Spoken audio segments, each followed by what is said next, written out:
as we roll through the show here tonight, we do have a special guest for our news segment, and this is one of the ex-women. By ex-women, that's kind of a term that Al and I have dubbed for the women who used to be members of Scientology. Mm-hmm. Her name is Satay, and she also now goes by her real name, Colleen, as well, which is a big step because when people are in Scientology, they deal with a lot of crap afterwards and sometimes want to stay anonymous. But she had an announcement. A man named Mark Plummer, I guess, has done a great deal for people getting out of Scientology, and she had that and a couple of other news items, and I told her she gets 5 minutes. So what I'm going to do is just give her the floor, and then you and I can pop in with a question if we need, okay? Yeah, sure. Hi, you guys. Really wonderful to be here with you guys on the show. Well, hi. Well, thank you. Glad to have you back. Thanks, Al. Good to hear from you. So you poor girl. Okay. I'd love to tell you guys about Mark Plummer. He's a stellar human being. It's hard to say enough about this good man in a short amount of time, but he is the kind of hero many of us hope to emulate. He's strong, compassionate, and helpful to all and sundry. He easily has done 25,000 hours of volunteer work exposing the cult of Scientology. He's gone to hell and back, being overtly or covertly hassled by the Osagoons, those are the Church of Scientology attackers. And he's been continuing to stick his neck out and do work for other people during this whole time.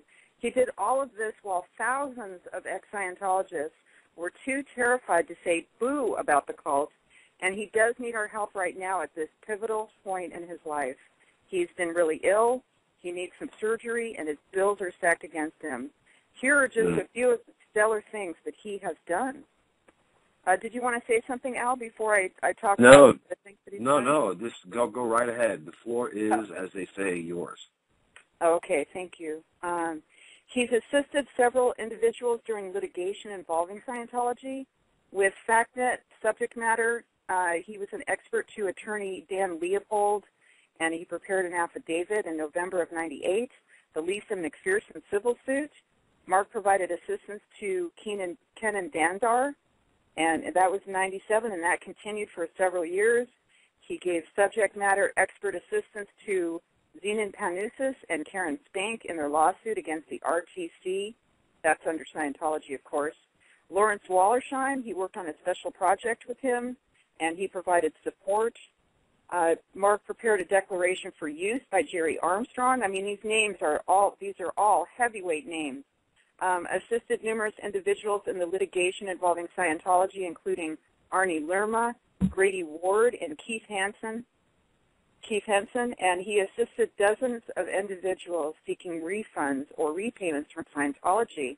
He created the very first Jerry Armstrong archive, and he provided evidence and scans documenting fraudulent claims made by L. Ron Hubbard. That's very important stuff. He also assisted documenting the horrible treatment and abuses of children in Scientology's C organization, and he's picketed so many times at the different orgs is just too many times to count. As a member of something called the Rabbit Hunters from 1998 to 99, he tracked the Scientology forgers that were bombing a critic website called Alt Religion Scientology. From 1996 on, he posted over 3,500 educational writings to Alt Religion Scientology. He's participated. Amazing, huh? He's participated. Well, has in he been harassed? We kind of have to move along with some of this, but has he been harassed with because of his work? By the OSA people and some. Of course. Boy. Well, what can people do to help him? And maybe we could post something, with a list of all of these, because I think some of the names are over some of our heads of some of this. Sure. Sure. A lot of people will recognize the heavyweight names, and I was right at the end of that, pretty much at the end of that list. That he has a GoFundMe link that's on his website, and the website is called theoutpost.us. It's a one-click payment to help him avert this financial disaster. Of all the people I've ever known, he's absolutely one of the most deserving of a hand up, and he wants nothing more than to go back to work and continue taking care of his family. A lot of those things I mentioned are on the website with tons of links for all this stuff that was written up and the things that he's done, including affidavits and everything. And then I have world news. You want to hear a few juicy offerings? Yes, we definitely. And you're on your way to Paris. Yeah, and I'm also going to go to Ireland, and I'm going to see John Atack when I'm in England. It's really fantastic. It's going to be a fantastic trip.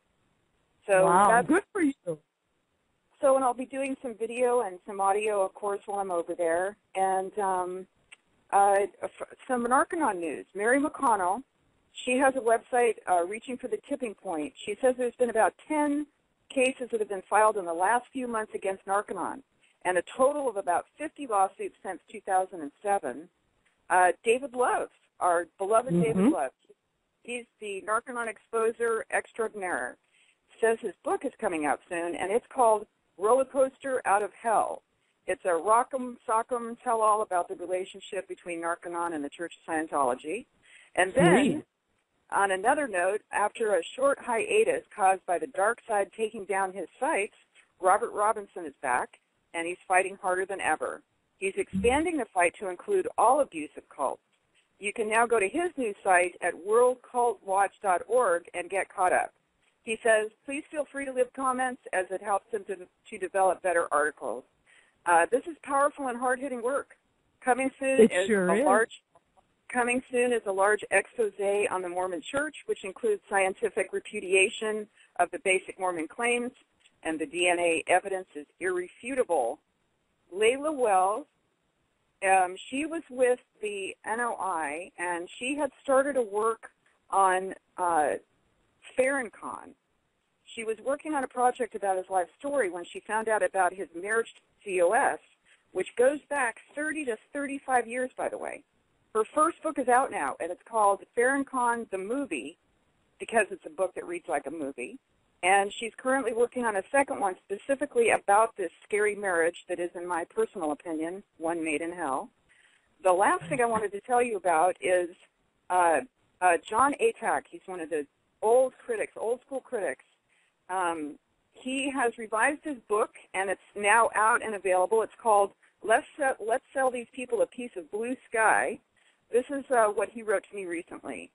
All of this, 60 passages, had to be paraphrased, which means that the most damning statements, almost all by Hubbard himself, have now been put back in the book where they should have always been.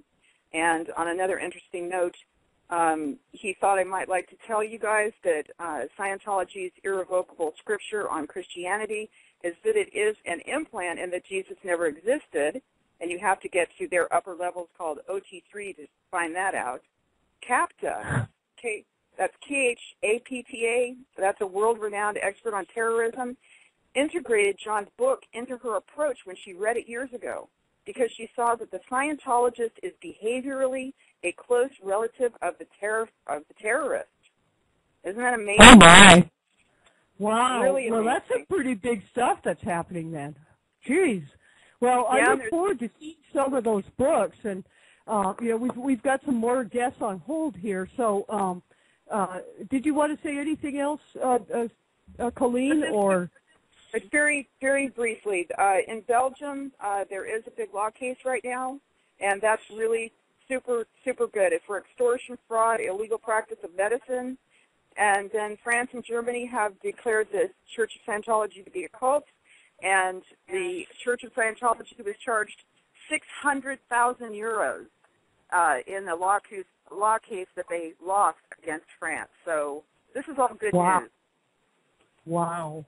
Well, good wrap-up on everything, Colleen. What's the website again to help Mark Plummer? So his website is wait, let me look at that again. That's what did I say? It's the Outlook. Is that what I said? Did either of you guys write that down? No, I've got like all these messages coming in and everything, so all my hands are full. All three hands. Okay, it's the outpost.us. Okay, excellent. So, I think we have a link on your site already for his. Yeah, there's some there was some loud, like, squeak noise. But anyway, Colleen, have a wonderful trip to Europe, and thank you so much for filling us in on everything. Thank you, guys, and it was just really good to talk to you again. I'll talk to you soon. All right. Thanks again. Bye-bye. All right.